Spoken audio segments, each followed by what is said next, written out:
వందనాలు. ఒకరికొకరు వందనాలు చెప్పుకోండి. దేవునికి స్తోత్రం. హల్లెలూయా. కొద్ది నిమిషాలు దేవుని యొక్క వాక్యాన్ని జ్ఞాపకం చేసుకుందాం.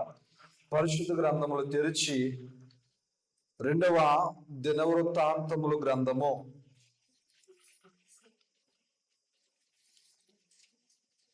30వ అధ్యాయము. 2వ దినవృత్తాంతములు 30వ అధ్యాయము 12వ మాటను చదువుకుందాం. యెహోవా ఆజ్ఞను బట్టి రాజును అధిపతులను చేసిన నిర్ణయమును నెరవేర్చినట్లు యూదా వారందరికీ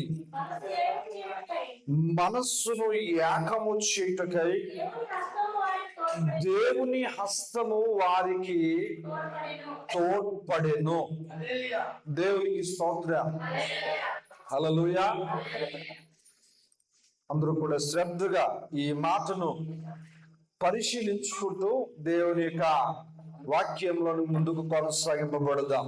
ఇక్కడ దేవుని యొక్క వాక్యంలో రాయబడిన మాట, యెహోవా ఆజ్ఞను బట్టి రాజును అధిపతులను చేసిన నిర్ణయం.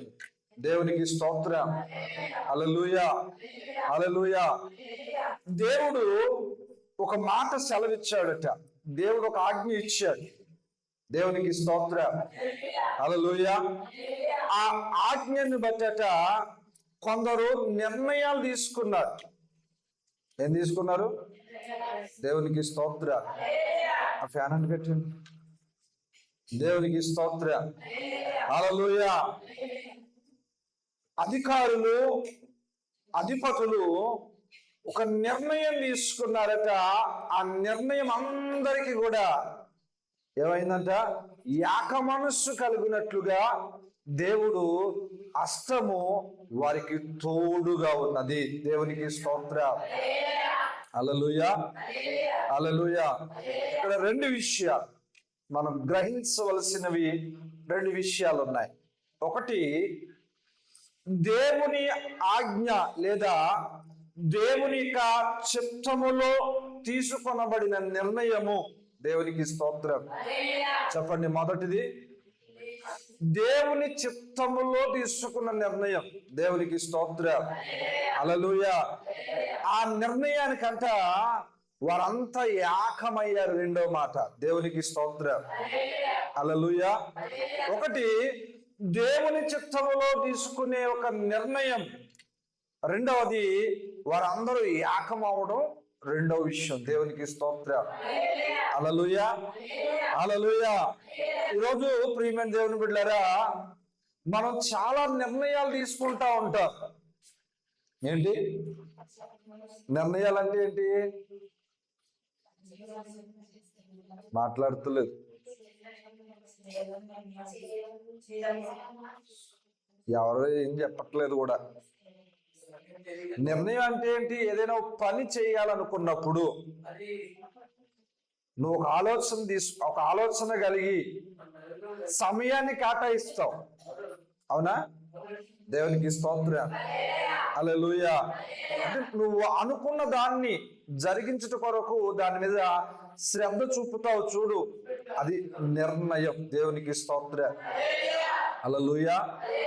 హల్లెలూయా. ఇక్కడ ప్రజలట ఒక నిర్ణయం తీసుకున్నారు. ఏంటా నిర్ణయం అంటే, వారందరూ కూడా దేవుని సన్నిధిలో కూడి ఆనందించాలని, వారందరూ కూడా పులియని లేదా రొట్టెల పండుగను, పస్కా పండుగను ఆచరించాలి అని దేవుని యొక్క ఆజ్ఞను బట్టి. ఎవరి ఆజ్ఞను బట్టి? దేవుని చిత్తాన్ని బట్టి, దేవుని యొక్క ఆజ్ఞను బట్టి వారు తీసుకున్న నిర్ణయమును బట్టట రాజులను దేవుడు ఐక్యపరిచాడు, అధికారులను ఐక్యపరిచాడు, యోధా వారందరి హృదయాలను కూడా ఏకపరిచాడట. దేవునికి స్తోత్రం. హల్లెలూయా. ఇలాగూ చేయడానికి దేవుని హస్తము వారికి తోడుగా ఉందంట. దేవునికి స్తోత్రం చెప్పాలి. హల్లెలూయా. ఈరోజు నేను అంటాను ప్రియమైన దేవుని బిడ్డ, నీవు తీసుకునే నిర్ణయానికి దేవుని చిత్తము కలిసి ఉందా లేదా, లేదా నువ్వు తీసుకునే నిర్ణయాలు దేవుని చిత్తములో నీవు ఉన్నవా లేవా అనేది మనం పరిశీలించుకోవాలి. దేవునికి స్తోత్రం. హల్లెలూయా. చెప్పండి గట్టిగా. ఏంటి మొదటిగా మనం ఆలోచించవలసింది ఏమిటయ్యా అంటే, నువ్వు తీసుకునే నిర్ణయం దేవుని చిత్తమా లేదా అనేది మొట్టమొదటి నువ్వు గ్రహించాలి. దేవునికి స్తోత్రం. హల్లెలూయా. అది మనం ఎలా గ్రహించగలం? ఇది ఒక నిర్ణయం తీసుకునేటప్పుడు మనం ఎలా దాన్ని నిర్ణయించగలం? అది దేవుని చిత్తమని లేదా దేవుని చిత్తము కాదని మనం ఎలా తెలుసుకోగలం? చెప్పాలి. అందరూ ఉన్నారు ఇక్కడ? స్తోత్రం చెప్పండి. ఎలా తెలుసుకోవాలి? ఒక వ్యక్తి ఇష్టాన్ని తెలుసుకోవాలంటే అడిగి తెలుసుకుంటాం, అవునా? ఇప్పుడు నేను ఈ పని చేయాలనుకుంటున్నాను నీ అనుమతితో, లేకపోతే మీ ఇంటి దగ్గర ఈ పలానా కార్యక్రమం జరిగించాలనుకుంటున్నాను కాబట్టి నీ అనుమతి కావాలని నేరుగా మనిషి మన ఎదురు ఉంటాడు గనక ఇల్లు అడుగుతాం, అవునా? మరి దేవుని నిర్ణయము దేవుని చిత్తమును మనం తెలుసుకోవాలంటే ఎలా తెలుసుకోవాలి? చెప్పాలి. ఎవరు? ప్రార్థన చేసి తెలుసుకోవాలి. ఎందుకంటే ప్రార్థనకు జవాబిచ్చే దేవుడు. దేవునికి స్తోత్రం. హల్లెలూయా. ఏదైనా ఒక కార్యక్రమం ప్రారంభించేటప్పుడు, మరలా చెప్తున్నాను, ఏదైనా ఒక కార్యక్రమం ప్రారంభించేటప్పుడు, ఏదైనా ఒక కార్యాన్ని తలపెట్టేటప్పుడు నువ్వు ఖచ్చితంగా దేవుని సన్నిధిలో ఏం చేయాలంటే ప్రార్థన చెయ్యాలి. దేవునికి స్తోత్రం. హల్లెలూయా. హల్లెలూయా. అయ్యా ఇది నీ చిత్తమా కాదా? అయ్యా ఇది నా యొక్క జీవితంలో ఈ కార్యమును ప్రారంభించడానికి నీ చిత్తమైతే నాకు బయలుపరచు ప్రభువా అని ప్రార్థన చెయ్యాలి. నేను అంటాను, ఈరోజు నువ్వు చేస్తా ఉన్నావా? ఈరోజు చేస్తా ఉన్నారా అని అంటే, మేము ఎందుకు చేయట్లేదండి, ఊరికి వెళ్ళేటప్పుడు నిర్ణయాలు తీసుకునేటప్పుడు మేము ఎందుకు ప్రార్థన చేసుకుంటలేదని ఇది కాదు నేను అడిగేది. నేను ఒక మాట చెప్తాను వినండి. ఒక తీర్మానం, ఒక నిర్ణయం తీసుకునేటప్పుడు ఖచ్చితంగా 3 దినాలు ఉపవాసం ఉండి నువ్వు ప్రార్థన చేయాలి దేవుని సన్నిధిలో. అది ఎలాంటి కార్యమైనా కానీ, నీ ఉద్యోగ విషయంలోనో, లేకపోతే నీ భవిష్యత్తు కొరకో, లేక నీ బిడ్డల వివాహం కొరకో, మరి ఏదైనా కానీ, ఏదైనా ఒక నిర్ణయము క్రొత్తది తీసుకునేటప్పుడు నువ్వు దేవుని సన్నిధిలో ఖచ్చితంగా కనిపెట్టి ప్రార్థన చేసి దాని వద్ద నుంచి జవాబును పొందుకున్న తర్వాత నువ్వు ముందుకు కొనసాగితే దాని వెనక దేవుని హస్తం నీకు తోడుగా ఉంటుందట. దేవునికి చెప్పండి స్తోత్రాలు. హల్లెలూయా. హల్లెలూయా. హల్లెలూయా. ఈరోజు నేను అంటాను ప్రియమైన దేవుని బిడ్డ, నీ నిర్ణయము వెనక దేవుని హస్తము గనక ఉన్నట్లయితే, లేదా నువ్వు తీసుకున్న నిర్ణయము దేవుని చిత్తములో ఉన్నదైతే దానిని ఎవరు కూడా ఆపలేరు. దేవునికి స్తోత్రం. దాన్ని ఎవరు కూడా అడ్డు చెప్పడానికి వీలు పడదట. దేవునికి స్తోత్రం. హల్లెలూయా. హల్లెలూయా. ఎందుకంటే ఆ పని నిమిత్తము నువ్వు దేవుని చిత్తములో నువ్వు ఆ పని నిమిత్తం పూనుకున్నప్పుడు నీకు సహకరించి అనేక మనుషులను దేవుడు కలుగుతా ఉంటాడు. దేవునికి స్తోత్రం. ఏదైనా ఒక కార్యం తలపెట్టాలంటే నీ ఒక్కడి వల్ల అయిపోతుందా? చెప్పండి. అవుతుందా? అవదు. ఇప్పుడు నీకు సహాయం కావాలి. నీకేం కావాలి? సహాయం కావాలంటే నీవు దేవుని చిత్తములో తీసుకున్న నిర్ణయం అయితే దేవుడే అనుకోకుండా వారిని నీ యొద్దకు పంపిస్తాడు. నువ్వు ఎవరి యొద్దకు వెళ్ళి నాకు సహాయం కావాలని కానీ, నాకు సహాయం చేయండి, నాకు ఈ విధంగా మీరు రండి అని నువ్వు చెప్పనవసరం లేదు. దేవుని చిత్తములో, దేవుని యొక్క ఆ ప్రణాళికలో ఉన్నదైతే, దేవుడు ఆమోదించదగినది అయితే నీ దగ్గరికే జనాలు పరిగెత్తుకుని వస్తారు. దేవుడు ఎందుకంటే వారి హృదయాలను ప్రేరేపిస్తాడు. దేవునికి స్తోత్రం. వారే నీ దగ్గరికి వచ్చి నీకు చెబుతారు, ఇదిగో నీ వెనక మేము ఉంటాం, ఇదిగో నువ్వు చేయబోయే పని మంచిదే, మీకు సహాయకంగా మేము ఉంటాం అని చెప్పి వారిని ఎందుకు వచ్చి నేను బలపరుస్తారట. దేవునికి స్తోత్రం. హల్లెలూయా, హల్లెలూయా. చెప్పండి, ఈరోజు మనం తీసుకునే ప్రతి నిర్ణయము కూడా దేవుని చిత్తములో ఉండాలి. మీరు గమనించారో లేదో, నేను ఎప్పుడు ఎవరికి ప్రార్థన చేసినా నీ చిత్తములో వారి ఆశలను సఫలీకృతము చేయదేవా అని ప్రార్థన చేస్తా. వారి ఆశ నీ చిత్తములో ఉంటే సఫలీకృతం చేయి. దేవునికి స్తోత్రం. హల్లెలూయా. నా విషయంలో నేనప్పటికీ కూడా ఎప్పటికప్పుడు దేవునికి అప్పగిస్తాను. ఇది నీ చిత్తం అయితే ముందుకు నడిపించు, లేకపోతే లేదు. ఎందుకంటే దేవుని చిత్తములు లేకపోతే ప్రారంభించి అవమానపరచబడతా, మధ్యలో ఆగిపోతుంది, మధ్యలోనే ఉండిపోతుంది. ఎందుకని దేవుని యొక్క సహాయం మనకు దొరకదు. అదే దేవుని చిత్తములో ఎంత కార్యమైతే మనం ప్రారంభం నుంచి ముగింపు వరకు ఆయనే మనకు సహాయకుడిగా ఉంటాడు. ఒకవేళ మనకి ఎవరైతే సహాయం చేస్తారో అని మనకుని దిగుతామో వాళ్ళు సహాయం చేయరు. కానీ దేవుడు నువ్వు అనుకోని వ్యక్తుల ద్వారా నీకు సహాయాన్ని పంపుతాడు. దేవునికి స్తోత్రం చెప్పాలి. నువ్వు అనుకోని వ్యక్తుల ద్వారా దేవుడు నీకు నూతనమైన మార్గమును తెరిచి నిన్ను దేవుడు బలపరుస్తాడు. నువ్వు దేవుని చిత్తములో, దేవుని ప్రణాళికలో నువ్వు కార్యమును ప్రారంభించినట్లయితే. దేవునికి స్తోత్రం. బైబిల్ గ్రంథంలో కొంతమంది భక్తులు ఉన్నారు. వారు తీసుకున్న నిర్ణయాలకు దేవుడు ఎంతగానో సహాయం చేశాడు. దేవునికి స్తోత్రం. హల్లెలూయా. ఏంటంటే వారు తీసుకున్న నిర్ణయాలకు దేవుడు ఏం చేశాడట? తన హస్తమును తోడుగా ఉంచి ప్రతి విషయంలో ఆయనకు సహాయం చేశారు. దేవునికి స్తోత్రం. హల్లెలూయా. మొట్టమొదటి వ్యక్తి పరిశుద్ధ గ్రంథం నుంచి హెబ్రీయులకు రాసిన పత్రిక 11వ అధ్యాయము 24వ వాక్యము నుంచి చదువుకుందాం. హెబ్రీయులకు రాసిన పత్రిక 24:11. మోషే పెద్దవాడైనప్పుడు విశ్వాసమును బట్టి ఐగుప్తు ధనము కంటే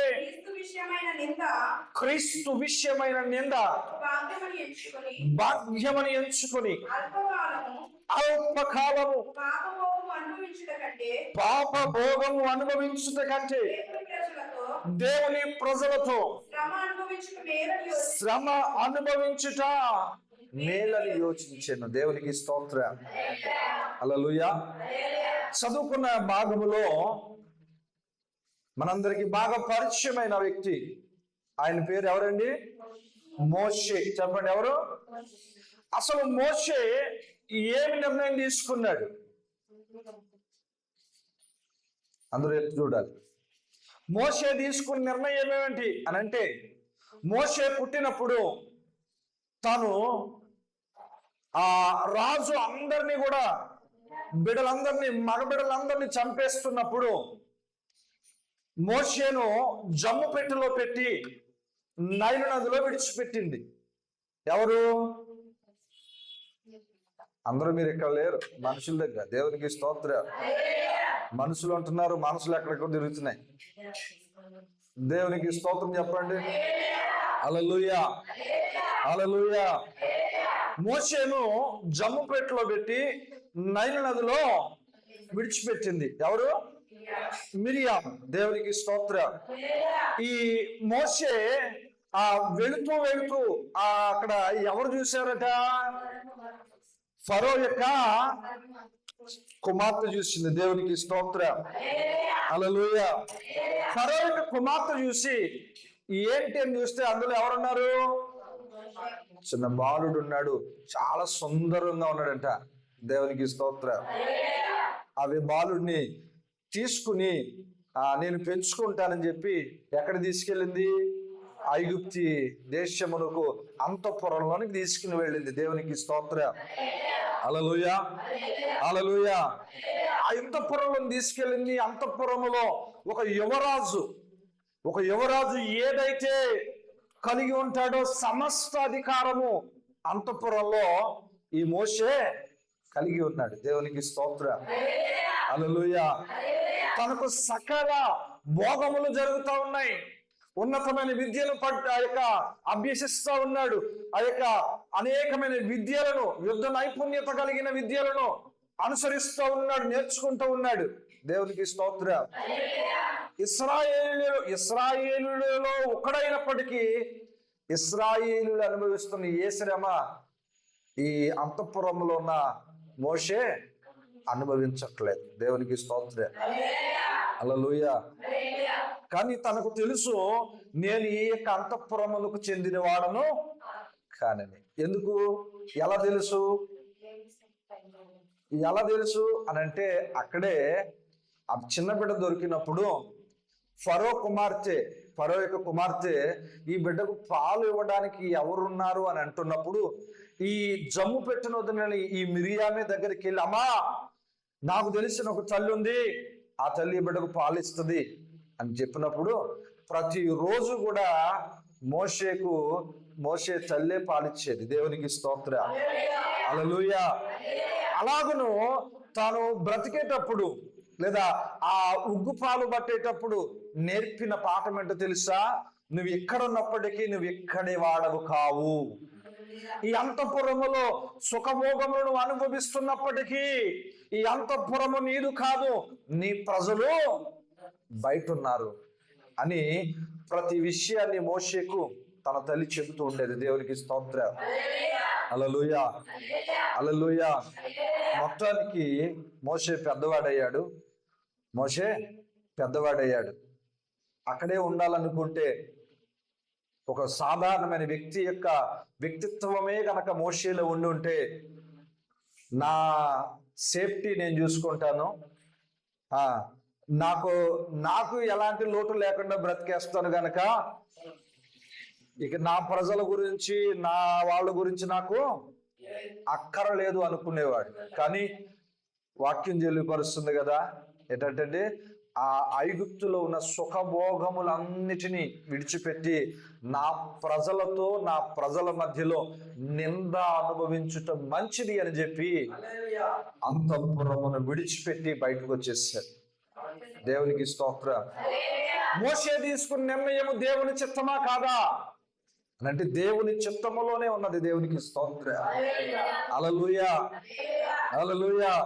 అందుకనే దేవుడు మోషేను నాయకుడిగా పెట్టి ఆయన్ని అనేక లక్షల మందికి ఒక ఆశీర్వాదకరంగా మార్చేశాడు. ఈరోజు నేను అంటాను, నువ్వు తీసుకునే నిర్ణయము నీతో పాటుగా నీ కుటుంబాన్ని లేదా సంఘాన్ని అంతటిని కూడా ఘనపరిచేదిగా ఉండాలి. దేవునికి స్తోత్రం. హల్లెలూయా. చెప్పండి. మోషే ఏం చేశాడట? అల్పకాల పాప భోగములు ఆ రాజమందిరంలో ఉంటే నచ్చింది తినొచ్చు, నచ్చింది త్రాగొచ్చు, చిందులేయచ్చు, చాలా రకాలైన సుఖభోగములతో బ్రతకొచ్చు. కానీ మోషే ఒకటే అనుకున్నాడు, ఇది నా స్థలము కాదు, ఇక్కడ ఉండుట నా దేవుని చిత్తము కాదు. దేవునికి స్తోత్రం. హల్లెలూయా. శ్రమలు అనుభవించాడు, నిందలు అనుభవించాడు, ఎన్నో బాధలు అనుభవించాడు. కానీ అన్నాడు, ఇదిగో మోషే దేవుని ఇల్లంతటిలో నమ్మకంగా ఉన్నాడు. దేవునికి స్తోత్రం చెప్పండి. హల్లెలూయా. హల్లెలూయా. ఒక వ్యక్తి యొక్క నిర్ణయం ఇశ్రాయేలు ప్రజలు బయటకు రావడానికి ఒక మార్గముగా మార్చబడింది. ఈరోజు నేను అంటాను, నువ్వు తీసుకునే నిర్ణయం లేదా నువ్వు ప్రారంభించబోయే కార్యము, నువ్వు ప్రారంభించబోయే ఏదైనా కానీ అది నీ ఒక్కడమే కాదు, నీతో పాటు ఉన్నవారు కూడా దీవెనలోనికి వచ్చు ఒక భాగ్యము దేవుడు నీకు ఇవ్వాలని ఇష్టపడుతూ ఉన్నాడు. దేవునికి స్తోత్రాలు. కాకపోతే అది నువ్వు దేవుని చిత్తమా కాదా అనేది నువ్వు కనిపెట్టి ప్రార్థన చేయాలి. దేవునికి స్తోత్రం. కొంచెం గట్టిగా చెప్దామా? హల్లెలూయా. ఏమవ్వాలి? మనం తీసుకునే ప్రతి నిర్ణయము కూడా ఎవరి చిత్తములో ఉండాలట? దేవుని చిత్తములో ఉండాలి. దేవుని చిత్తములో లేకపోతే మనం ఏం చేసినా వ్యర్థమే. అది ప్రారంభిస్తాము కానీ ముగింపులోనికి తీసుకుని వెళ్ళలేము. దేవునికి స్తోత్రం. హల్లెలూయా. హల్లెలూయా. ప్రియమైన దేవుని బిడ్డలారా, మోషే ఆ మంచి మాట ఏంటో తెలుసా? సుఖభోగములన్నిటిని విడిచిపెట్టేశాడు. దేవుని కొరకు, దేవుని ప్రజల కొరకు, దేవుని ప్రజలను ముందుండి నడిపించట కొరకు తనకున్న ఆ సుఖభోగములన్నిటిని విడిచిపెట్టి దేవుని సన్నిధిలో నింద భరించుట మంచిది అనుకుని ఒక నిర్ణయం తీసుకున్నాడు. దేవుడు దాన్ని స్థిరపరిచాడు. మోషేకు దేవుడు తోడై ఉండేనంటుంది బైబిల్లో. దేవునికి స్తోత్రం చెప్పాల. హల్లెలూయా. మోషేకు తోడై ఉన్నట్లుగా నేను నీకు తోడై ఉంటానని యెహోషువతో దేవుడు చెబుతున్నాడు. దేవునికి స్తోత్రం. దేవుని చిత్తములో ఏదైనా నిర్ణయం తీసుకుంటే ఆ సమయమున దేవుని సహాయము, దేవుని హస్తము నీకు తోడుగా ఉంటుందని దేవుని లేఖనం తెలియపరుస్తుంది. దేవునికి స్తోత్రం. 2వ దినవృత్తాంతాల్లో కూడా మనం చదువుకున్నాం. వారందరూ ఏకమవ్వడానికి, వారందరూ హృదయాలు ఏకమవ్వడానికి ఎవరి హస్తం తోడుగా ఉందంట? దేవుని హస్తం తోడుగా ఉంది. ఈరోజు దేవుని హస్తము నీకు తోడుగా ఉంటే నీ ముందు నిలవబడ్డానికి ఒక్కరు కూడా సరిపోరు. దేవునికి స్తోత్రం. నిన్ను ఎంతమంది ఆపాలనుకున్నా, నిన్ను ఎంతమంది అణగద్రొక్కాలనుకున్నా, నిన్ను ఎంతమంది వెనకకు లాగాలనుకున్నా సరే, నా దేవుని హస్తము నీ వెనక ఉన్నంత కాలము కూడా నిన్ను ముందుకే ఆయన హస్తం నెడుతుంది తప్ప నిన్ను ఎవరు కూడా వెనక్కి లాగలేరు. దేవునికి స్తోత్రం. హల్లెలూయా, హల్లెలూయా. మోషేను లాగడానికి చాలా మంది ప్రయత్నించారు. అమ్మా, మోషేను చాలా మంది వెనక లాగడానికి ప్రయత్నించారు. మోషేను వెనక నెట్టి వారు ఉన్నారనుకున్నారు. దేవునికి స్తోత్రం చెప్పండి. ఏంటంట? మోషేను వెనక్కి నెట్టి వారు ముందుండాలనుకున్నారు. కానీ మోషేకు తోడై ఉన్నట్టుగా దేవుడు మరి ఎవ్వరికి, అనగా మోషే ఉన్నంత కాలం మరి ఎవ్వరికి ఆ ఆధిక్యత ఇవ్వలేదండి. దేవునికి స్తోత్రాలు. ఈరోజు నేను ఎందుకు చెప్తున్నానంటే, నువ్వు తీసుకునే నిర్ణయము దేవుని చిత్తములో ఉన్నట్లయితే అంతము వరకు దేవుడు నీకు సహాయము చేస్తాడు. నువ్వు ఒక బిల్డింగ్ కట్టినా, లేదా నువ్వు వ్యాపారం ప్రారంభించినా, మరొకటి ఉద్యోగం కొరకు నువ్వు ప్రయత్నిస్తూ ఉన్నా, మరి దేని కొరకైనా కానీ దేవుని హస్తము నీకు తోడుగా ఉంటే నువ్వు చేయనదల్లా సఫలమవుతుంది అని దేవునికి వాక్యం తెలియపరుస్తుంది. దేవునికి స్తోత్రాలు. హల్లెలూయా, హల్లెలూయా. మోషే భక్తుడి గురించి తెలియపరుచుకుంటే మనం ఎన్నో సంగతులు మనం గతంలో ధ్యానిస్తూ వస్తా ఉన్నాం. దేవునికి స్తోత్రం. హల్లెలూయా, హల్లెలూయా. చాలా మంది మోషే యొక్క ఎదుగుదల చూడలేకపోయారు. చాలా మంది మోషేను ఎలాగైనా వెనక్కి నెట్టాలనుకున్నారు. కానీ వారే పాతాళములోనికి వెళ్ళిపోయారట. దేవునికి స్తోత్రం. ఒకసారి భూమి నోరు తెరిచిందంట, పాతాళంలోనికి పోయారు. ఒకసారి తెగులు వచ్చిందంట, తెగులు కట్టబడిపోయారు. దేవునికి స్తోత్రాలు. హల్లెలూయా, హల్లెలూయా. ఇలా పలుమార్లు ఎవరైతే మోషేను వెనక్కి నెట్టాలనుకున్నారో వాళ్ళే వెనకబడిపోయారు తప్ప మోషేను ఆపడం ఎవరి వల్ల కాలేకపోయింది. దేవునికి స్తోత్రాలు. ఈరోజు పరిశుద్ధ ఆత్మదేవుడు మనందరితో మాట్లాడుతున్న మాట, నువ్వు తీసుకునే చిన్న నిర్ణయమే కావచ్చు, అది నీ జీవితాన్ని మార్చేదిగా దేవుడు మారుస్తాడు. దేవునికి స్తోత్రం. హల్లెలూయా. గట్టిగా చెప్పాలి. హల్లెలూయా. మోషే ఏం చేశాడు? ఈ అల్పకాలమునకు ఈ యొక్క సుఖభోగాలు నాకు అవసరం లేదు, ఇదిగో దేవుని ప్రజలతో నింద అనుభవించడమే మేలని యోచించి ఐగుప్తి ధనము, ఐగుప్తి ఐశ్వర్యము, ఐగుప్తి అధికారం అంతటిని విడిచిపెట్టి వచ్చేసాడు. దేవుడు గణపరిచాడు, తన ప్రజలను నడిపించమన్నాడు. దేవునికి స్తోత్రం. హల్లెలూయా, హల్లెలూయా. 2వ మాటను కూడా చూసుకుందాం పరిశుద్ధ గ్రంథము నుంచి.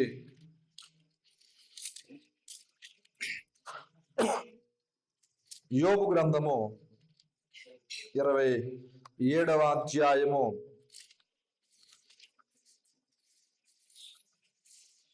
5-6 వచనాలు.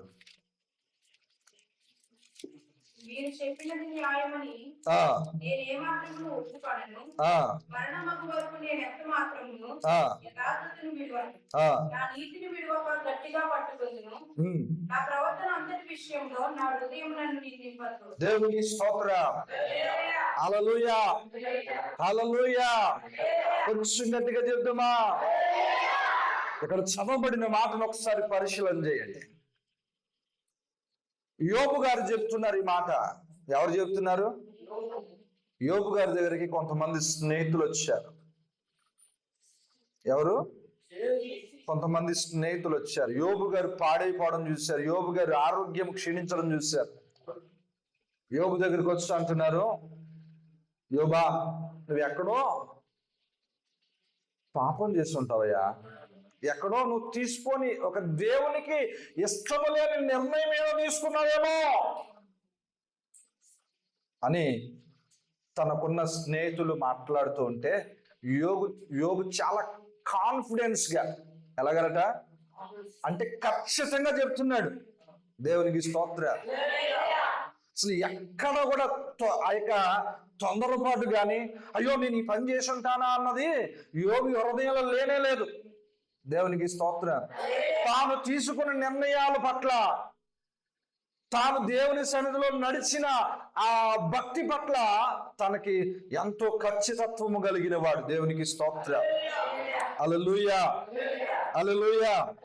చూడండి, అక్కడ చెప్తున్నాడు, మీరు చెప్పినది న్యాయమని నేను మాత్రము కూడా ఒప్పుకోడట. ఎందుకని? యోబు ఎలా బ్రతికాడో, యోబు ఎలాంటి నిర్ణయాలు తీసుకున్నాడో ఎవరికి తెలుసు? నేను ఒక మాట చెప్తాను, వినండి. నువ్వు ప్రార్థన ఎప్పుడు చేస్తావు? నువ్వు ప్రార్థన ఎప్పుడు చేస్తావు? మాట్లాడతలేదు. యోబు గారట, నువ్వు నీ పిల్లల గురించి నువ్వు ఎలా ప్రార్థన చేస్తున్నావు నాకు తెలియదు, కానీ యోబు గారు చేసే ప్రార్థన అంటే ఉదయమును సాయంత్రము కూడా దహన బలి అర్పిస్తూ తన బిడ్డల కొరకు, క్షేమము కొరకు నిరంతరం ప్రార్థించే వ్యక్తి. అది మంచి నిర్ణయమా చెడు నిర్ణయమా? చెప్పాలి. మంచి నిర్ణయమే కదా. దేవునికి స్తోత్రం. హల్లెలూయా. కానీ తాను శోధింపబడుతున్నప్పుడు, శోధన కాలంలో ఉన్నప్పుడు ఎవరి కొరకైతే ప్రార్థన చేశాడో వారు ఏమైపోయారు? ఏమైపోయారండి? మాట్లాడతలేదు. దూరం అయిపోయారు, చనిపోయారు. యోబు ఏమనాలా? యోబు ఏమనాలా? సాధారణంగా నీలాంటోడు నాలాంటోళ్ళు ఏమంటారంటే, ఎంత భక్తి చేసినా దేవుడు నాకేం మేలు చేశాడండి అనుకుంటాం. వాస్తవం నిజంగా మన నోట నుంచి వచ్చే మాట అదే. ఇన్ని దినాలు ప్రార్థన చేశానండి, ఇన్ని సంవత్సరాలు భక్తి చేశానండి, నాకు ఏం చేశాడండి అని అనుకుంటాం. వాస్తవానికి నువ్వు పైకి అనకపోయినా హృదయంలో వచ్చే తలంపు అదే. దేవునికి స్తోత్రం. కానీ యోబట ఆ మాట కూడా మాట్లాడలేదు. నువ్వు ప్రార్థన చేస్తున్నావో లేదో నీకు అప్పగించేస్తున్నాను, కానీ ప్రతిరోజు బిడలు బయటికి వెళ్ళి వచ్చినప్పుడు నువ్వు దిష్టి తీస్తావు కదా, నువ్వు కాదు బయట వాళ్ళు దిష్టిలు తీస్తారు కదా, అలా తీసినట్ట బలి అర్పిస్తూ ప్రార్థించి వారి దేవుని చేతికి అప్పగిస్తుండేవాడు యోబు. దేవునికి స్తోత్రం. హల్లెలూయా. అంత భక్తి చేసిన బిడలే, లేదా అంత భక్తిలో నడిపించిన బిడలు దూరమై చనిపోయినప్పుడు కూడా యోబు యొక్క జీవితంలో ఏమి రాలేదంట? కృంగుబాటు రాలేదు. ఎందుకో తెలుసా? తాను చేసిన భక్తి మీద, తాను చేస్తున్న లేదా తీసుకున్న నిర్ణయం మీద తనకెంతో ఖచ్చితత్వము కలిగి ఉన్నాడు. దేవునికి స్తోత్రం. హల్లెలూయా, హల్లెలూయా. నువ్వు తీసుకున్న నిర్ణయం తప్పు అని స్నేహితులు అంటున్నాడు. నేను తీసుకున్న నిర్ణయం తప్పు కాదు, మీరు అలా అన్నారంటే నేను ఒప్పుకోనక. ఈయన మామూలు కూర్చొని ఉన్నాడంటే రోగిష్ఠుడైపోయి కూర్చున్నాడు. బలంగా నాకులాగా, లేకపోతే మనందరిలాగా సాఫీగా కూర్చొని చెప్పట్లేదు. ఆఖరికి శరీరము క్షీణించిపోయి శరీరంపై ఉన్న దురద వస్తుంటే ఆ దురద గోపుకోవడానికి గోర్లు కూడా లేక పెంకు ముక్కలతో గోపుకుంటున్న సందర్భంలో చెబుతున్న మాట ఇది. నేనేం తప్పు చేయలేదు, నేను ఎలాంటి తప్పుడు నిర్ణయాలు తీసుకోలేదు. దేవునికి స్తోత్రం. ఇదిగో నా నిర్ణయం ఖచ్చితంగా చెప్తున్నాను, నేను ఎలాంటి ఆ యొక్క దేవునికి వ్యతిరేకంగా ఎక్కడ చేయలేదు. దేవునికి స్తోత్రం. నా నీతిని విడవక నేను గట్టిగా పట్టుకున్నాను. ఏమంటున్నాడు? నా నీతిని విడవక నేను గట్టిగా పట్టుకున్నాను. దేవునికి స్తోత్రం. మరణ మగుమరకు నా యథార్థతను నేను విడిచిపెట్టను అంటున్నాడు. దేవునికి స్తోత్రం. హల్లెలూయా, హల్లెలూయా. నా ప్రవర్తన అంతటి విషయంలో నా హృదయం నన్ను నిందించదా. ఈ మాట గుండెల మీద చేసుకుని చెప్పగలిగేవాడు, నిజంగా చెప్తున్నాను, నీవు చేయ ప్రతి కార్యంలో దేవుడు నీకు తోడుగా ఉంటాడు. నీ ప్రవర్తన అంతటిలో నీ హృదయం నిన్ను నిందించుకోండి అంటే చాలు, నువ్వు చేసే భక్తి దేవునికి యోగ్యకరమే. నేను చెప్పే మాట మీకు అర్థమవుతుందా? నీ హృదయం నిన్ను నిందించకుండా నువ్వు చేసేది కరెక్ట్, నీ మనస్సాక్షి నువ్వు చేసే పని ఇదిగో చాలా మంచిదని నీతో చెప్పినప్పుడు ప్రతిసారి నీతో చెప్తుంది అనుకోండి, నువ్వు చేసే భక్తి దేవునికి యోగ్యకరమైనదే. దేవునికి స్తోత్రం. హల్లెలూయా, హల్లెలూయా. యోబు గారు తీసుకున్న నిర్ణయాలను బట్టి చాలా మంది యోబును గురించి మూర్ఖుడు అనుకున్నారు. యోబు గారి పరిస్థితిని బట్టి చాలా రకాలుగా మాట్లాడుకున్నారు. నేను ఒక మాట చెప్తాను విన బిడ్డ. యోబు గారి వల్ల ఈరోజు నువ్వు శ్రమలో ఉన్నావేమో, దేవుడు నీతోనే మాట్లాడుతున్నాడు. నీ శ్రమ నీకు మేలుగా మార్చే రోజును దేవుడు నీకు ఇవ్వబోతా ఉన్నాడు. దేవునికి స్తోత్రం. కృంగిపోకు. అసలు నేనేం చేశానండి అన్న మాట కూడా నువ్వు రానివ్వకు. నువ్వు భక్తిలో నువ్వు కొనసాగుతూ పో. నువ్వు నిందలో ఉన్నావు, అవమానంలో ఉన్నావు, రోగంలో ఉన్నావు, బలహీనతలో ఉన్నావు, మరి ఏ ఆర్థిక హీనతలో ఉన్నా సరే దానికి దేవుని కారణము కాదు. దేవుడు నిన్ను పరీక్షిస్తున్నాడు. సాతాను అనేక రీతిలుగా నిన్ను శోధిస్తున్నప్పటికీ నీవు బ్రతికి ఉన్నావు కదా, దాని ప్రకారముగా దేవుడు నీకు మేలు చేయబోతున్నాడు. ఆ మేలు ఎలా ఉండబోతుందయ్యా అంటే, కోల్పోయిన వాటికి ప్రతిగా రెట్టింపుని దేవుడు నీకు ఇవ్వబోతా ఉన్నాడు. దేవునికి స్తోత్రం. హల్లెలూయా, హల్లెలూయా. ఈరోజు ప్రియమైన దేవుని బిడ్డ, నువ్వు దేవుని చేతిలో దేవుని చిత్తములో ఉన్న నిర్ణయంలో నువ్వు ఉన్నట్లయితే నువ్వు ఏది కోల్పోయావో దాన్ని రెట్టింపు నీకు దేవుడు ఇస్తాడు. నీ సంతోషం కోల్పోయావా, నీ ఆనందం కోల్పోయావా, లేదా నీ బలహీనత పడిపోయి ఆరోగ్యాన్ని కోల్పోయావా, దేవుడు నీతో మాట్లాడుతున్నాడు. కోల్పోయిన వాటికి రెట్టింపు నీ జీవితంలో ఇవ్వకుండా ఆయన నీ జీవితాన్ని ముగించు. ఇంకెప్పుడు జరుగుతుందండి? నేను కాటికి వెళ్ళిపోయిన తర్వాత, నేను నన్ను బాక్స్ లో పెట్టేసిన తర్వాత జరుగుతుందేమో. అసలు బతుకుండగా ఏదైనా చూస్తాను అనుకుంటారా అన్నట్టుగా చాలా మంది అనుకుంటా ఉంటారు. ఇన్నాళ్ళు జరగంది ఇప్పుడు జరుగుతుందా అండి అని అంటారేమో. దేవుడు చెబుతున్నాడు, ఖచ్చితంగా నీ జీవితంలో జరిగించడం కొరకు ఈ మాట మాట్లాడుతున్నాడు. దేవునికి స్తోత్రం. నీవు తీసుకున్న నిర్ణయము ఎవరి చిత్తంలో ఉండాలా? చెప్పాలి, ఎవరి చిత్తంలో ఉండాలా? దేవుని చిత్తములో ఉండాలా. నేను ఒకటే మాట చెప్తాను వినండి. యోబు గారి లాగా నీ హృదయం నిన్ను నిందించకుండా నువ్వు భక్తి చేస్తే నీ అంత గొప్ప ధన్యుడు ధన్యురాలు ఈ భూమి మీద ఎవరు ఉంటారు? ఎందుకు చెప్పనా? నువ్వు ఏదైనా తప్పు చేసినప్పుడు నీ మనస్సాక్షిని గద్దిస్తుంది. ఒకవేళ నువ్వు ధైర్యంగా చేసేసినప్పటికీ నీ మనస్సాక్షి ఏం చేస్తుంది? గద్దిస్తుంది కదా. ఆ గద్దింపు ఒక్కసారైనా నీకు లేకుండా ఉంటే నీ భక్తి యోగ్యత. దేవునికి స్తోత్రం. హల్లెలూయా, హల్లెలూయా. ఈ మాటను స్టేట్మెంట్ నువ్వు చెప్పగలిగితే చాలిక. ఇక నీ నిర్ణయం దేవుని చిత్తంలో కాదు, నీ నిర్ణయాన్ని దేవుడు గౌరవపరిచి నీకు అన్ని విషయాలు దేవుడు సహాయం చేస్తున్నట్టే. దేవునికి స్తోత్రం. గట్టిగా చెప్పాలా? హల్లెలూయా. యోబు గారి నిర్ణయం దేవుని చిత్తంలో ఉందా లేదా అంటే, ఎస్, దేవుని చిత్తంలోనే ఉంది ఆయన. దేవునికి స్తోత్రం. స్నేహితులు వచ్చారు, లేనిపోని మాటలు అన్నారు, నువ్వు తప్పు చేసేవన్నారు. నేను ఏమాత్రం కూడా ఒప్పుకోను. నేను ఎక్కడ కూడా ఒప్పుకోను. అసలు నిజమేనేమో ఒకసారి పరిశీలించుకుంటాను అన్న మాట కూడా రాలేదు ఆయనలో. అంటే తనకు ఎంత ఖచ్చితంగా భక్తి చేశాడో ఒకసారి ఆలోచన చేయండి. పుసుకుని ఎవరైనా ఇప్పుడు నేనే మీ ఇంటికి వచ్చో లేకపోతే మీ దగ్గరకు వచ్చో ఎక్కడో తప్పిపోయామో అని అంటే ఖచ్చితంగా పాస్టర్ గారు చెప్పారు కనుక ఎక్కడో తప్పిపోయి ఉంటానేమో అన్న ఆలోచన వస్తుంది. అవునా? యోబు గారికి అలాంటి ఆలోచన కూడా రాలేదు. ఎందుకు తెలుసా? తాను చేసిన దానికి ఖచ్చితంగా దేవుడికి అప్పగించే ఉన్నాడు గనక ఖచ్చితంగా చెప్పగలడు. దేవునికి స్తోత్రం. మీరు అంటున్న దానికి నేనేమాత్రం కూడా ఒప్పుకోను. ఎందుకంటే నా నీతి ఏంటో, దేవుని సన్నిధిలో నేను చేసిన భక్తి ఏంటో తెలుసు. నా హృదయం నన్ను నిందించినంత వరకు నేను నా దేవుని సన్నిధిలో యథార్థంగానే బ్రతుకుతున్నాను. విడిచిపెట్టేశాడా? కష్టంలో విడిచిపెట్టేశాడా?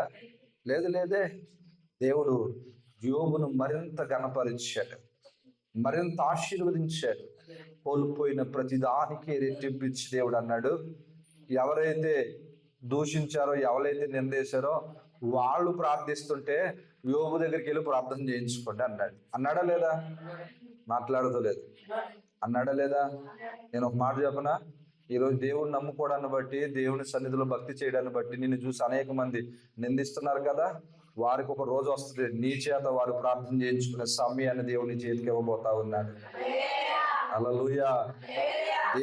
దేవుడు నీకు ఒక అవకాశం ఇవ్వబోతున్నాడు. ఎవరైతే నువ్వు భక్తి చేస్తున్నావో నిందించి అవమానపరిచారో, ఎవరైతే నువ్వు క్రీస్తును ఆరాధిస్తున్నావని ఆ యొక్క హేళనగా మాట్లాడారో వారికే నువ్వు చేయి ఎత్తి ప్రార్థించే అవకాశము దేవుడు నిశ్చయముగా నీకు ఇవ్వబోతా ఉన్నాడు.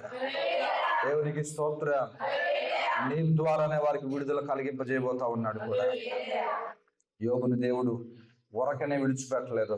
ప్రతి నిందకు, అవమానానికి ప్రత్యక్షంగా ఏం చేశాడు తెలుసా? ఆశీర్వాదమును ఆయనకిస్తూ అన్న ప్రతి మాటకు కూడా లెక్క అప్పగించేశాడా? స్నేహితులు వచ్చారు, యోబు నాకు ప్రార్థన చేయంటే యోబు నన్ను అలాగన్నారు ఇలాగనలేదు, ప్రార్థన చేశాడు. వాళ్ళు అప్పుడు దీవించబడ్డారట. దేవునికి స్తోత్రం. నేను ఒక మాట చెప్తాను, దేవుని చిత్తంలో నువ్వు ఉంటే, శ్రమలో ఉన్నప్పటికీ నువ్వు దాన్ని విడిచిపెట్టకుండా నువ్వు ముందుకు కొనసాగితే గనక దాని తరువాత నీ జీవితం అనేక మందికి ఆశీర్వాదకరంగా మార్చబడుతుంది. దేవునికి స్తోత్రం. హల్లెలూయా. ఒక సంఘటన బైబిల్ గ్రంథంలోనే ఒక సంఘటన మీకు జ్ఞాపకం చేసి నా మాటలు ముగించడానికి ఇష్టపడతాను. దేవునికి స్తోత్రం. మీ అందరికీ బాగా పరిచయమైన వాక్యమే. మనందరం కూడా ఎస్తేరు గ్రంథంలో యూదులందరి కొరకు ఒక శాసనం ఏం చేయబడింది చెప్పాలి. బైబిల్ చదవలేనట్టుంది అందరూ కూడా. దేవునికి స్తోత్రం. యూదులందరి మీద కూడా ఏం చేయబడింది అంటే ఒక శాసనం, చంపేయాలి. దేవుని ప్రజలు అనేవాడు ఉండకూడదు అని ఒక వ్యక్తి శాసనాన్ని ఏం చేశాడు చెప్పాలి, రాయించాడు. ఆ సమయంలో ఎస్తేరు ఒక నిర్ణయం తీసుకుంది. నేను చెప్తున్నాను వినండి, నువ్వు తీసుకునే నిర్ణయం నీతో మాత్రమే కాదు, నీ వెనకున్న నీ ప్రజలు కూడా దీవించబడులాగా దేవుడు చేయబోతా ఉన్నాడు. దేవునికి స్తోత్రం. హల్లెలూయా, హల్లెలూయా. ఎస్తేరు ఒక నిర్ణయం తీసుకుంది. ఆ కోటలో ఉంది, సుఖభోగాలు ఉన్నాయి, కానీ అన్ని ప్రక్కన పెట్టేసింది. గోని పట్ల కట్టుకుని తనతో ఉన్న పనికత్తులందరి చేత ఉపవాసం ఉండమన్నది. అదే విధంగా తన బాబాయ్తో చెప్పింది. ఎవరు మాట్లాడతలేదు? మొర్దెకైతో చెప్పింది. ఏమని? మనందరి ప్రజలు కూడా మనందరి కొరకు రూపొందించబడిన శాసనము మన యొక్క జీవితాల్లో నుంచి దేవుడు తొలగించులాగును అందరూ కూడా ఉపవాసం ఉండండి అని 3 దినాలు ఎస్తేరు అంతఃపురంలో ఉపవాసం ఉండి ప్రార్థన చేస్తున్నారు. ప్రజలేమో గోని పట్ట కట్టుకుని బూడిద పూసుకుని వారు ప్రార్థన చేస్తూ ఉన్నారు. ఎస్తేరు తీసుకున్న నిర్ణయం చాలా కఠినమైంది. ఎందుకంటే రాజు దగ్గరికి వెళ్ళాలంటే తన వంతు వచ్చినప్పుడు మాట్లాడాలి, వెళ్ళాలంటే. కానీ ఎస్తేరు తన ప్రజల కొరకు, తనకున్న వెనుకున్న జనుల కొరకు ఒక నిర్ణయాన్ని తీసుకుని రాజు దగ్గరికి వెళ్ళింది. ఎస్తేరు చేసిన ఆ ధైర్యాన్ని, మన భాషలో చెప్పాలంటే సాహసాన్ని గుర్తించిన రాజు అడుగుతున్నాడు. ఏంటి అని అంటే, జరిగిన సంగతి అంతా కూడా ఎస్తేరు ఏం చేసిందయ్యా అంటే రాజుకు వివరించింది. ఓహో ఇలా జరిగిందా అని. అప్పుడు ఏం చేశాడు రాజు? ఆ శాసనం అంతటిని ట్రిప్ కొట్టాడు. ఎవడైతే ప్రజలందరినీ నశించబడాలని చెప్పి ఎవరైతే అనుకున్నారో ఆ హామాను గానే, హామాను కుటుంబాన్ని అదే సిలువ, అదే పొయ్యికు వేలాడగట్టేశారు. దేవునికి స్తోత్రం. నేను ఎందుకు చెప్తున్నానంటే, మేలు పొందుకునేటప్పుడు కొన్ని శ్రమలు వస్తాయి. నువ్వు తీసుకునే నిర్ణయం ఒక్కొక్కసారి సంతోషంగా వెళుతుంది. అన్ని నిర్ణయాలు అన్ని దేవుని చిత్తంలో పాటలు పాడుకుంటూ వెళ్ళిపోయి ఉండవు. ఏంటవా? దేవునికి స్తోత్రం. అన్ని నిర్ణయాలు కూడా ఎర్ర సముద్రం దాటిన తర్వాత పాటలు పాడుతున్నట్టుగా ఉండదు. స్తోత్రాలు. హల్లెలూయా. కొన్ని నిర్ణయాలు సాఫీగా వెళ్తాయి, కొన్ని నిర్ణయాలు శ్రమల మధ్యలో ఉంటాయి. దేవునికి స్తోత్రం. హల్లెలూయా, హల్లెలూయా. ఎలా ఉంటాయంట? కొన్ని నిర్ణయాలు చాలా సింపుల్ గా, ఎందుకంటే దేవుడు తోడుగా ఉంటాడు, నడిపిస్తాడు, అది ఒక విధమైన మార్గం. కానీ కొన్ని సమస్యలు, కొన్ని విషయాలకు వస్తే నిన్ను శ్రమలలో నుండే నడిపిస్తాడు, నిన్ను కష్టముల మధ్యలో నడిపిస్తాడు. కానీ అవి నిన్ను హాని చేయకుండా, అవి నిన్ను గాని నీ ప్రాణమును గాని ఏమాత్రము హాని చేయకుండా నిన్ను క్షేమముగా దేవుడు ఒక ఒడ్డుకు చేర్చిన తరువాత దాని గొప్ప ఫలితం నీ వెనక కనబడుతుంది. దేవునికి స్తోత్రం. హల్లెలూయా, హల్లెలూయా, హల్లెలూయా. ఈరోజు దేవుని చిత్తములో తీసుకున్న ప్రతి నిర్ణయం కూడా సాఫీగా వెళుతుంది అంటే దేవుడి వాక్యమే తెలియపరుస్తుంది. సాఫీగా వెళ్ళవు అన్ని విషయాల్లో కూడా, అన్ని విషయాల్లో కూడా సాఫీగా వెళ్ళవు. మోషే నాయకత్వంలో ప్రజలకు బయటకు రావాలి అనేది దేవుని చిత్తం, అవునా? కానీ వెంటనే పంపేశాడా ఫరో? వెంటనే పంపేశాడా? లేదు లేదు. వాళ్ళకు భయం కలగాలి. అక్కడ మరలా ఈ ప్రజల జోలికి రావాలంటే భయపడాలి. అలాగ 10 తెగుళ్ళు పంపించాడు. 10 తెగుళ్ళకు భయపడ్డారు. మరలా వీళ్ళ హృదయాలు ఏమైపోయాయి? కఠినమైపోయాయి. ఇక వీళ్ళు ఎలాగ లేదని చెప్పి ఎర్ర సముద్రం దాకా తీసుకొచ్చాడు. ఎర్ర సముద్రంలో బాప్తీసాలు ఇచ్చేసాడు అందరికి కూడా. దేవునికి స్తోత్రం. ఇక మీ బ్రతుకు, మీ పాత బ్రతుకు ఎక్కడితో ముగిసిపోయిందిరా. ఇక ఎర్ర సముద్రంలో మీరు జలసమాధి అని మీరు ఎప్పటికీ అంటాడు మోషేతో. ఈ రోజు మీ వెనకున్న శత్రువుల్లో ఇంకా మీరు ఎప్పుడు కూడా ఒక్కడిని కూడా చూడరు మీరు అన్నాడు. దేవునికి స్తోత్రం. ఈరోజు మీ వెనక పడిన శత్రువులో ఒక్కడినైనా మీ తర్వాత జీవితంలో చూడరు అని చెప్పాడు. చూసారా అంటే ఒక్కడు కూడా మిగలలేదంటే అందరూ కూడా శత్రువులు అందరూ కూడా జల సమాధి అయిపోయారు ఎర్ర సముద్రములో. దేవునికి స్తోత్రాలు. హల్లెలూయా. ఈరోజు నేను మరలా చెప్తున్నాను దేవుని బిడ్డ, కొన్నిసార్లు సులువుగా సంపాదించుకోవచ్చు దేవుని చిత్తంలో నువ్వు తీసుకునే నిర్ణయం. నేను ఒక మాట చెప్తాను, వినండి. పెద్దయ్య గారు ఊర్లో మందిరం కట్టేటప్పుడు దేవుని చిత్తంలోనే, కానీ ఎన్ని నెలలు ఆగిపోయిందో తెలుసా? మీ అందరికీ తెలుసు, కొంతమందికి తెలుసు కదండి. అయ్యో పాస్టర్ గారు దేవుని చిత్తంలో కట్టలేదా అంటారేమో, కానీ దేవుని చిత్తంలోనే కట్టారు. కానీ కొన్ని శ్రమలు వచ్చినాయి, కొన్ని నిందలు వచ్చినాయి, కొన్ని అవమానాలు వచ్చినాయి, కానీ దేవుడు నడిపించాడు. అలాగనే అంటే దేవుని చిత్తంలో ఉన్న ప్రతిదానికి సాఫీగా వెళ్ళిపోతుంది అనుకుంటే మాత్రం మనం పొరపాటు. దేవునికి స్తోత్రం. కానీ ఒక మాట చెప్తాను, వచ్చిన ప్రతి కష్టం వెనక దేవుడు ఒక పాఠాన్ని నీకు నేర్పిస్తాడు. నువ్వు ఒక సాక్ష్యాన్ని నీ కొరకు, నీ వెనుకున్న వారి కొరకు విడిచిపెట్టి వెళ్తాడు. దేవునికి స్తోత్రం. హల్లెలూయా, హల్లెలూయా, హల్లెలూయా.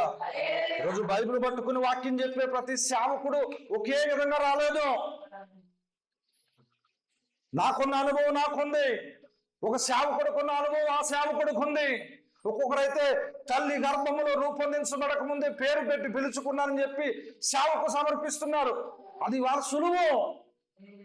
దేవునికి స్తోత్రం. కానీ కొందరినైతే దేవుడు పిలుచుకునే విధానం గొప్పది. వారు పుట్టుకతోనే సంఘం లేదు నాలా, కొంతమందికి దేవునికి స్తోత్రాలు. కానీ కష్టపడిన తర్వాత కలిగిన ఆశీర్వాదం నేను చూడగలిగాను. అయ్యా మరి దేవుడు నన్ను పిలిచావు కదా, నాకు చర్చిస్తావు కదా, అని దేవుడు పిలిచాడంటే దాని అర్థం ఏంటి?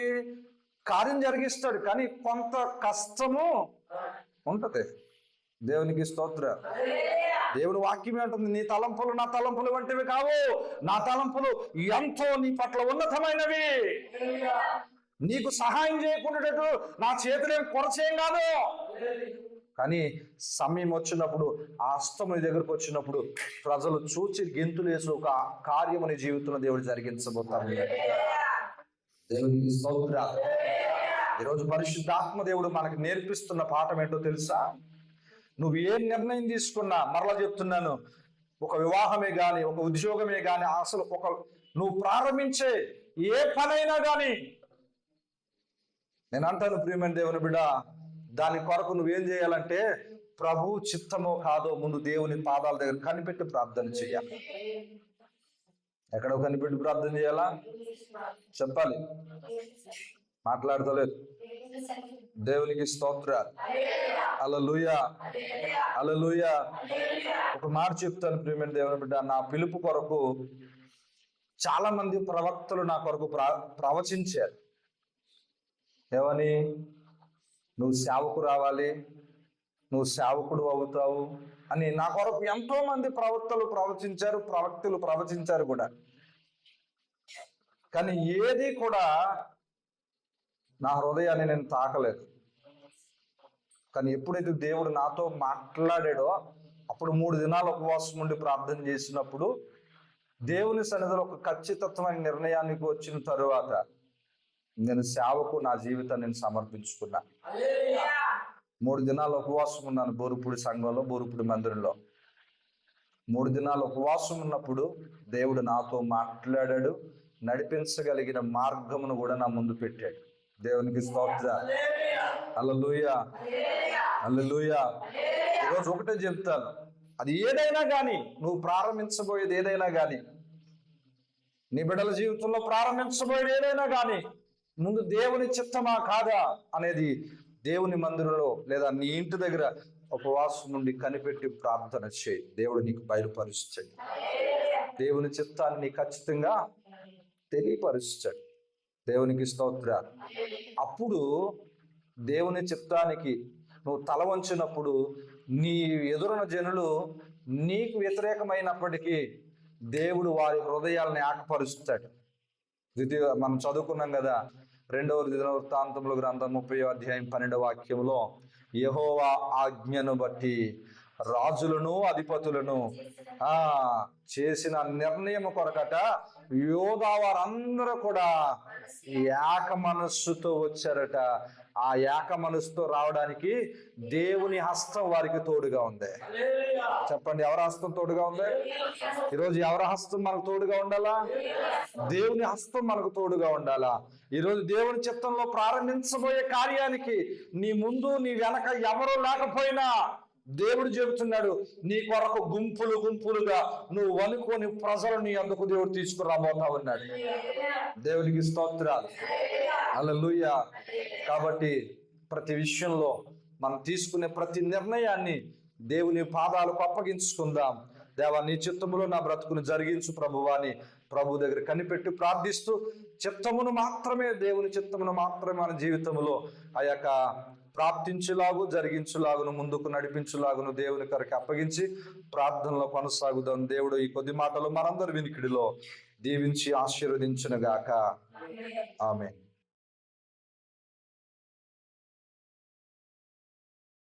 ఒకసారి దేవునికి అప్పగించుకుందాం.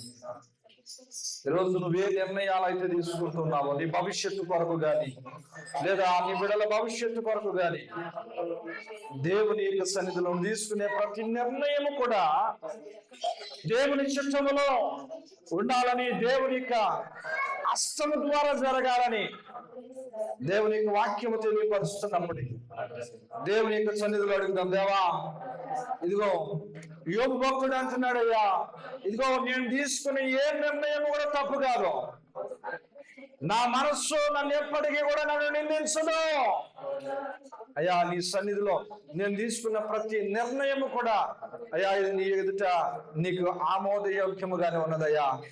అని మనం ఎప్పుడు కూడా ప్రభు దగ్గర ప్రార్థన చేద్దామా ప్రతి ఒక్కరం కూడా. మోషే ఇదిగో ఆ యొక్క అల్పకాల పాప భోగములు అనుభవించుట కంటే అయా నీ ప్రజలతో అయా ఇదిగో తండ్రి నిన్న శ్రమను ఉంచిన మేలని యోచించి ఐగుప్తు యొక్క ధనము అధికారం అంతటిని విడిచిపెట్టేశాడు. తాను తీసుకున్న నిర్ణయమును నీ చిత్తములో ఘనపరిచి ఉన్నాము. ఇదిగో తండ్రి నా బిడ్డలందరినీ ఎంతో ప్రార్థిస్తూ ఉన్నానయ్యా. నా బిడ్డలు ఆలోచన నీ చేతులకు సమర్పిస్తూ ఉన్నా. చేయవలసిన ప్రతి బిడ్డ ఆలోచన యావత్తులో నీ చేతికి మేము సమర్పిస్తూ ఉండగా వారిలో నీ చిత్తమును తెలుసుకొని వారిలో నీ చిత్తమును గ్రహించుకొని ముందుకు కొనసాగారు గొప్ప భాగ్యం చేయండి. ప్రతి బిడ్డను కూడా బలపరచండి. అవునయ్యా, నీ చిత్తములో మేము ముందుకు కొనసాగితే అయ్యా ఇదిగో అనుకునే ద్వారములు మా పట్ల జరిగింపు చేస్తాము, చెల్లింపు చేస్తారని నీ మాట సెలవించిన ప్రకారముగా ఇదిగో తండ్రి విన్న ప్రతి మాట కూడా మా జీవితాలు నీరు కట్టి ఫలింపు చేయలాగు సహాయం చేయమని ప్రార్థిస్తూ ఉన్నాను.